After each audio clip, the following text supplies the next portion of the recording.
झाली का दसऱ्याची साफसफाई आमची चालली बघा. काचा पुसायच्या चालल्यात. काचेचा बंगला आहे ना. पहिले लग्नाच्या आधी ना मातीच्या भिंती होत्या आईच्या इकडं. मग आम्ही राखेनं सारवायचं. दसरा आला, दिवाळी आली की माती आणायची, चिखल असं लिपायचं, मग शेणानं सारवायचं, नंतर मग राखेनं सारवायचं. तेव्हा राखेने सारवायचं, आता फडक्याने पुसते काचा नाही ना. तेव्हा भिंती सारवायचं, आज काचा पुसते. तुम्हाला माहीत आहे, हे घर एक पूर्ण झालेलं स्वप्न आहे ना. 13 वर्षापासून राहते मी अशा घरात.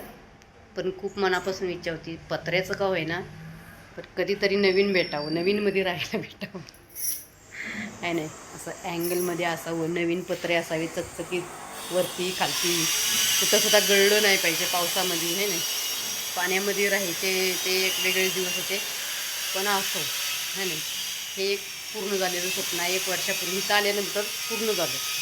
आता ह्यानंतर आपल्या घरी जायचं स्वतःच्या. लवकरच घर चालू करणार आहे आम्ही बाहेर. कसं पडलंय बघा सगळं अस्तव्यस्त.